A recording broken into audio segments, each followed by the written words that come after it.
Chapter 3, The Plywood Boom. For Harlan, it was never a matter of belief. It was a matter of observation. What you saw with your own eyes, how pine came back after a burn, how a straight bowl meant a clean cut, how a stand grew better if you thinned it right, that's what counted. His daddy taught him that, and his daddy's daddy. In the Wicks family, you didn't pray for a good crop. You walked it. You burned it. You earned it. And in the 1960s, the world finally caught up with what they already knew. That's when the boom hit. Georgia-Pacific, already a big player in the timber world, made a bet, a bold one.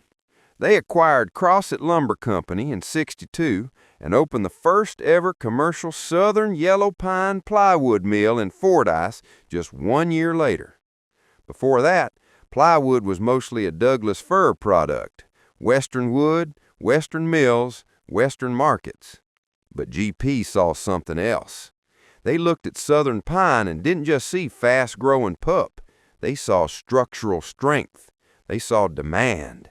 America was building homes, schools, and factories, and that meant plywood, lots of it.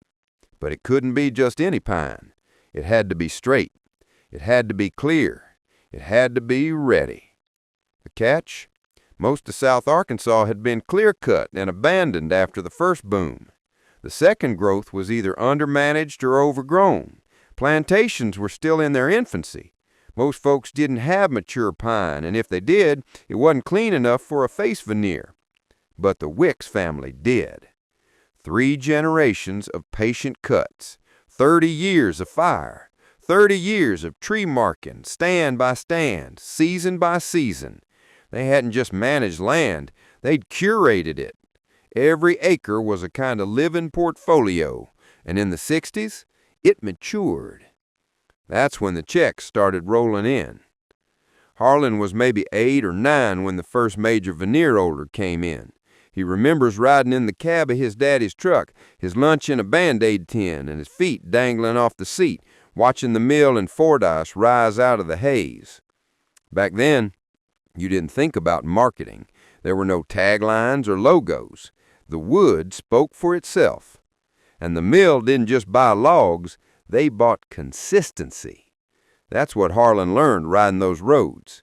If you delivered a clean load, logs without sweep, cut at the right length, bark intact, no shake or bug holes, you didn't just get paid, you got remembered. That meant the next call and the next. It was a relationship, a handshake economy. A man's name meant something. And in Ashley County, the Wicks name started to mean gold.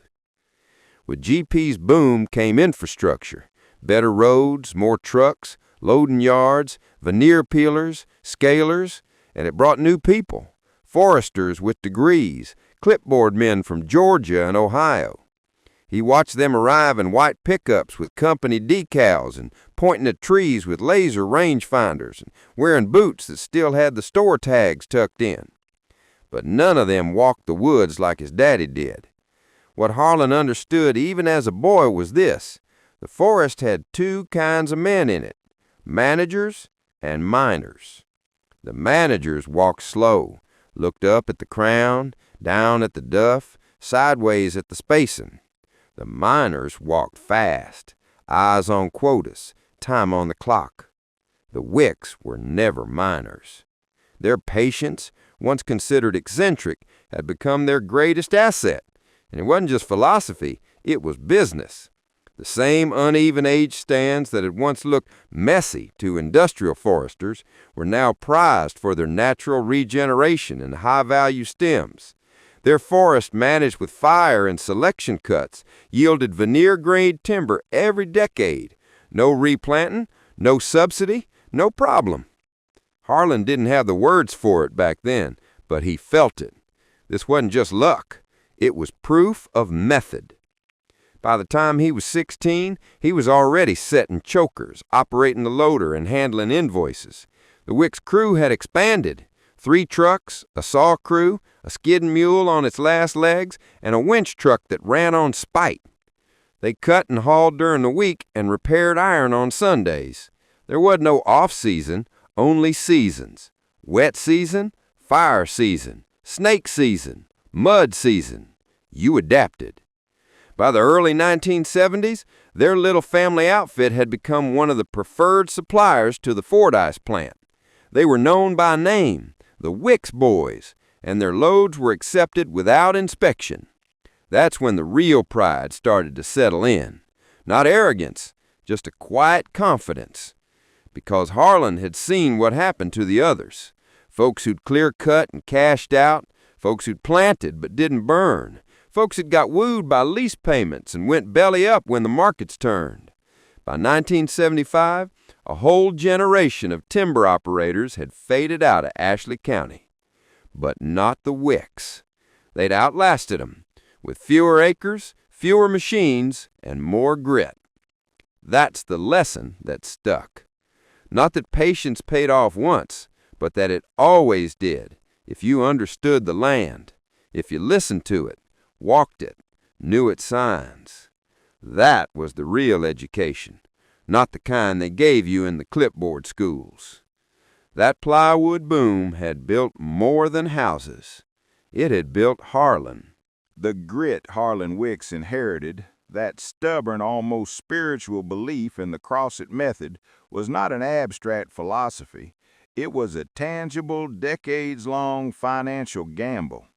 For 30 years, while others liquidated, the Wicks family practiced the patience of perpetual yield, selectively thinning their stands and trusting the science of R.R. Reynolds.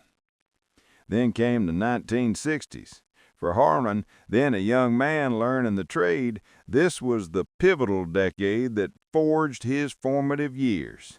He watched firsthand as his papaw's absurd patience was vindicated in a boom that remade the entire southern timber industry.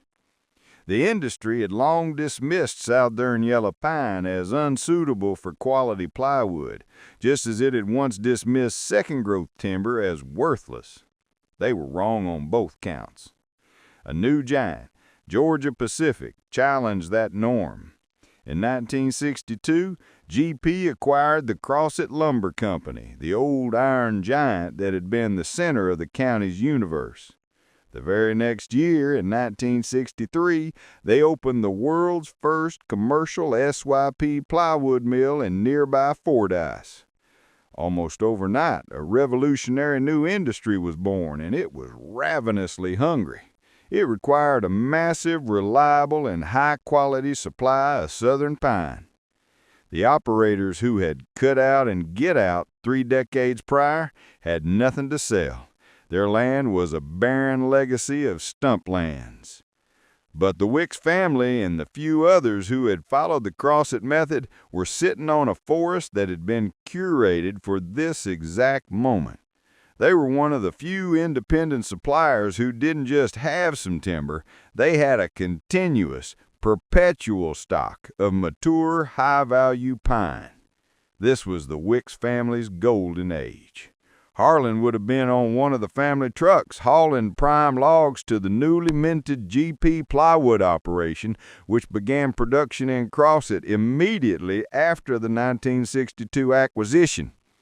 The plywood boom was the ultimate validation of his grandfather's foresight. This success, this tangible proof that their method worked while the liquidation model failed, is what cemented Harlan's intractable pride. It taught him a lesson that became his core belief. The market, in the long run, eventually rewards stewardship. That's why he'd rather take his own absurd gamble on White Oak than become a glorified company driver for a corporation that had forgotten the value of grit.